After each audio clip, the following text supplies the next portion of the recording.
Hello, my name is Jennifer Bourbonnais, Nutrition and Wellbeing Care Manager with Partners in Care. Today's topic is on understanding food labels, sugar, not so sweet. First, it's important to know that there are over 800,000 foods that have nutrition facts labels. And it wasn't until July of 2018 that food companies had to update their food label guidelines. And before then, the label wasn't revised since 1994, with the exception of adding trans fats in 2006. The nutrition label that was updated in July of 2018 looks like this. And today, I'd like to talk to you about this category in the total carbohydrate section, something called added sugar. And before July 2018, added sugars was not listed on the food label. You may ask yourself, what is added sugar and how is it different from natural sugar? Well, my first example is milk, plain versus chocolate. Plain milk contains 12 grams of natural sugar in 1 cup, and it comes from lactose. However, when the food company makes a chocolate milk, they're adding not only cocoa, but also sugar to sweeten it up. Another example is yogurt, plain versus with fruit on the bottom. Plain yogurt in an 8-ounce serving has typically 12 grams of natural sugar, also coming from lactose.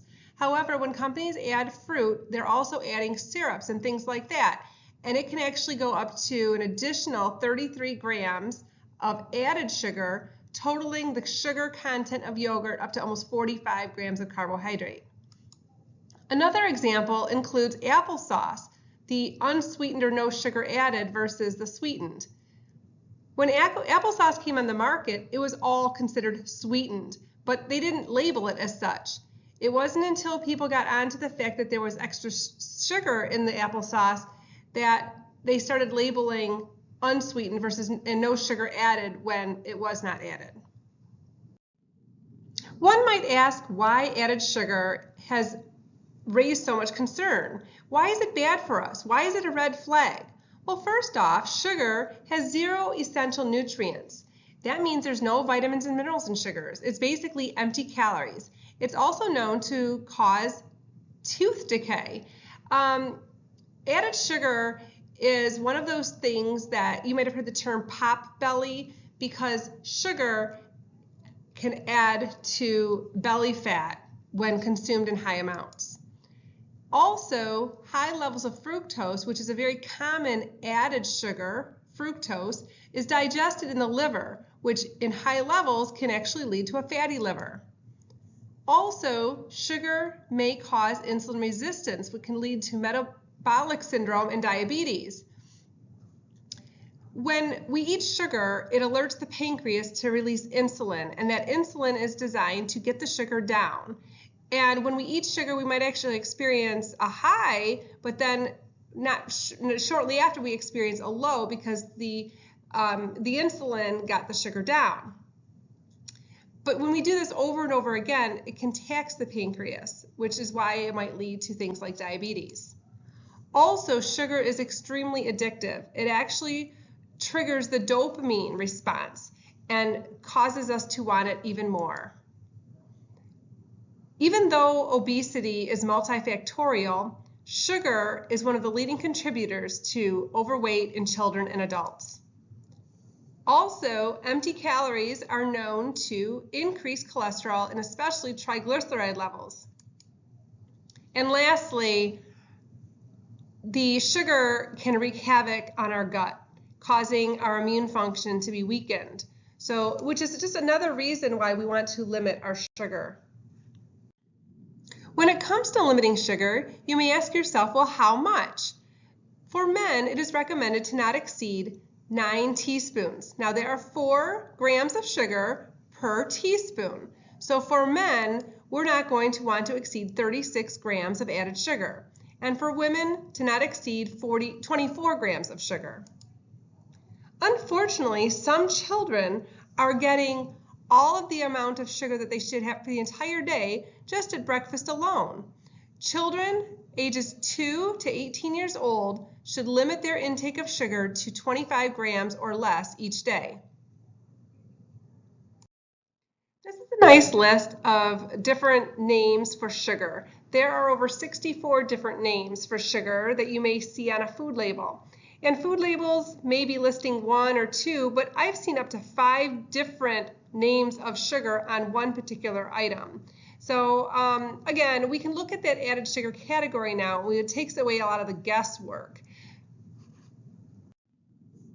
Because sugar has so many red flags, manufacturers are utilizing sugar alcohols to sweeten things up.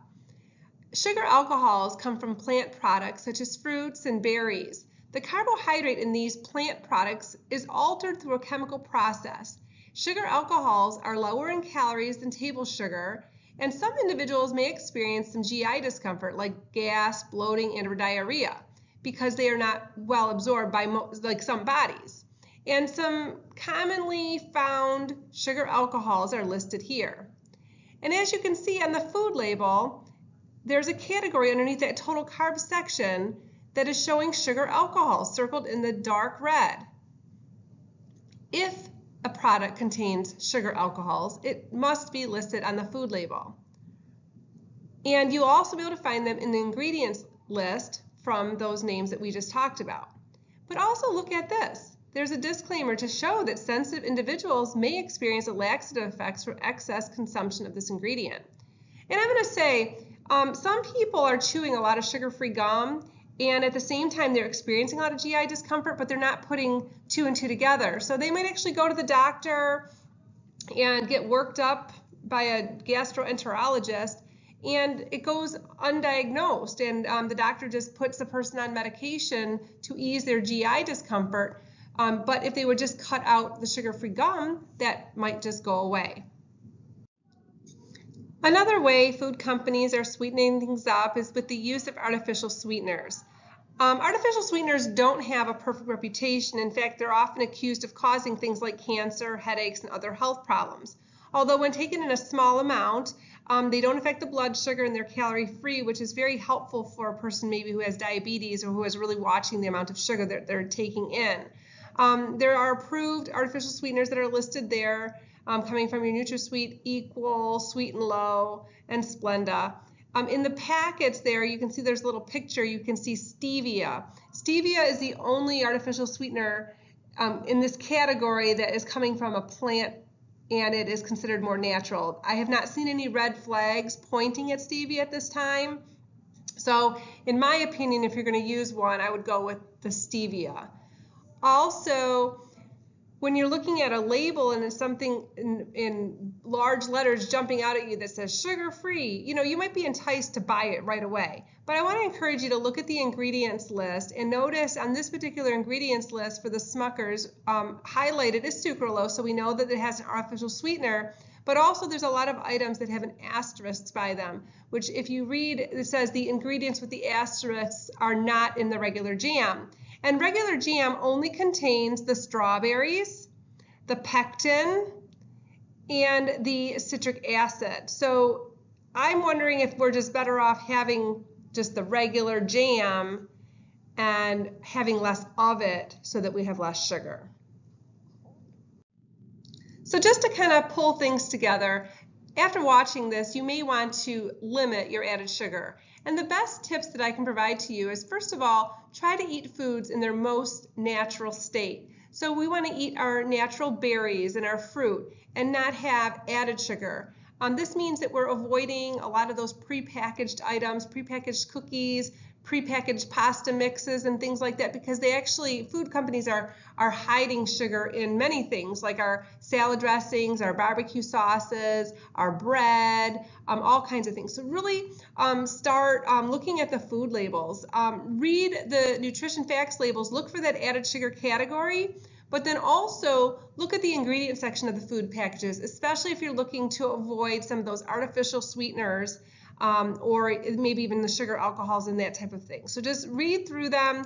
And then lastly, use a lot of caution. Make it a red flag when food companies are trying to make food claims on their packages like, hey, sugar-free. Well, you ask yourself, well, if it's sugar-free, what else does it have in it? Did they add a lot of salt? Did they add a lot of fat? Are they using artificial sweeteners? And then also be careful of that all natural claim, because all natural doesn't mean natural at all in the food company's mind. And there was one time I actually bought some, I was about to buy some grapefruit cups, and it said all natural. And as I looked at the ingredients, the second ingredient was high fructose corn syrup. I said, this is not natural at all. So of course, I mean, I didn't buy them, but it's just the idea that you get fooled by some of these claims. Well, I really thank you very much for joining me today. I hope this was extremely helpful to you in understanding sugar. And reach out to your care manager if you've got further questions or comments that you'd like to find out some more information about sugar or other things related to your health. Thanks a lot. Have a great day.